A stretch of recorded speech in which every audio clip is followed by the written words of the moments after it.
you for watching Munchkin's Reading Corner. Please hit that subscribe button so you never miss another reading adventure. Today we'll be reading The Little Engine That Could by Watty Piper. If you have this book, go and grab it so you can follow along.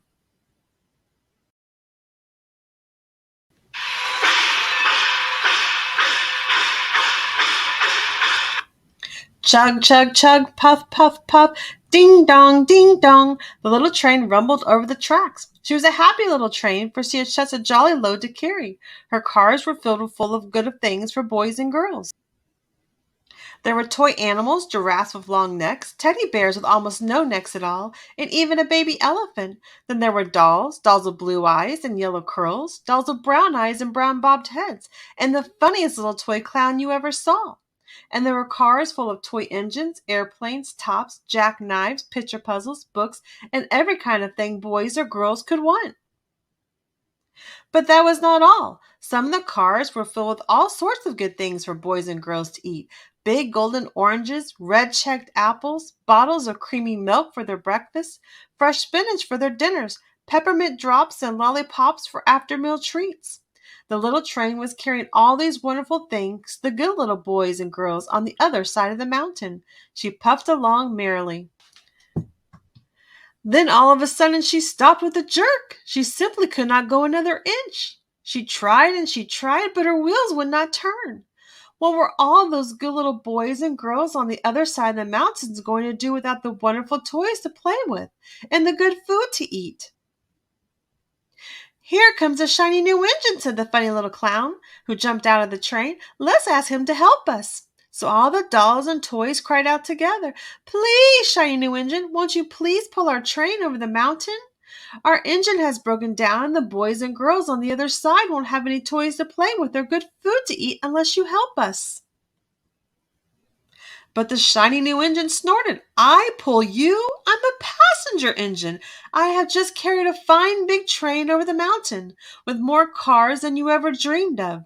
My train had sleeping cars with comfortable berths and a dining car where waiters bring whatever hungry people want to eat, and parlor cars in which people sit in soft armchairs and look at big plate glass windows.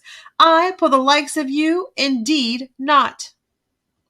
And off he steamed to the roundhouse, where engines live when they are not busy. How sad the little train and all the dolls and toys felt. The little clown called out, "The passenger engine is not the only one in the world. Here's another engine coming, a great, big, strong one. Let's ask him to help us." The toy little clown waved his flag, and the big, strong engine came to a stop. "Please, oh please, big engine," cried all the dolls and toys together. "Won't you please pull our train over the mountain?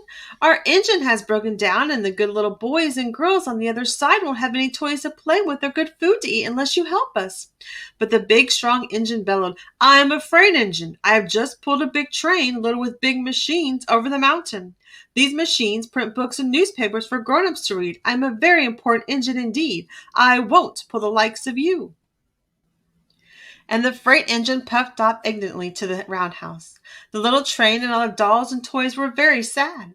"Cheer up," cried the little toy clown. "The freight engine is not the only one in the world. Here comes another. He looks very old and tired, but our train is so little, perhaps he can help us." So the little toy clown waved his flag and his dingy, rusty old engine stopped. "Please, kind engine," cried all the dolls and toys together, "won't you please pull our train over the mountain? Our engine has broken down and the boys and girls on the other side won't have any toys to play with or good food to eat unless you help us." But the rusty old engine sighed, "I am so tired, I must rest my weary wheels. I cannot pull even so a little train as yours over the mountain. I cannot, I cannot, I cannot." And off he rumbled to the roundhouse, chugging, "I cannot, I cannot, I cannot." Then indeed the little train was very, very sad, and the dolls and toys were ready to cry. But the little clown called out, "Here's another engine coming, a little blue engine, a very little one. Maybe she will help us." The very little engine came chugging merrily along. When she saw the toy clown's flag, she stopped quickly. "What is the matter, my friend?" she asked kindly. "Oh, little blue engine," cried the dolls and toys, "will you pull us over the mountain? Our engine has broken down, and the good boys and girls on the other side won't have any toys to play with or good food to eat unless you help us. Please, please help us, little blue engine." "I'm not very big," said the little blue engine. "They use me only for switching trains in the yard. I've never been over the mountain. But we must get over the mountain before the children awake," said all the dolls and the toys. The very little engine looked up and saw the tears in the doll's eyes, and she thought of the good little boys and girls on the other side of the mountain who would not have any toys or good food unless she helped. Then she said, "I think I can, I think I can, I think I can," and she hitched herself to the little train. She tugged and pulled and pulled and tugged, and slowly, slowly they started off.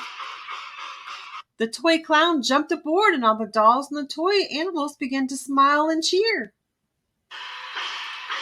Puff, puff, chug, chug went the little blue engine.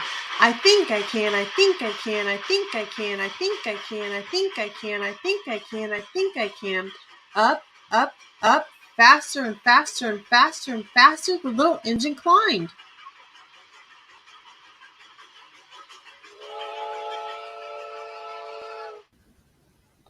Until at last they reached the top of the mountain. Down in the valley lay the city. "Hooray, hooray!" cried the funny little clown and all the dolls and toys. "The good little boys and girls in the city will be happy because you helped us, kind little blue engine." And the little blue engine smiled and seemed to say as she puffed steadily down the mountain, "I thought I could, I thought I could, I thought I could, I thought I could, I thought I could, I thought I could." Thank you for reading The Little Engine That Could with us today on Munch's Reading Corner. Please hit the thumbs up so other viewers can join our adventures. And remember, it's never too early to start reading. See you soon.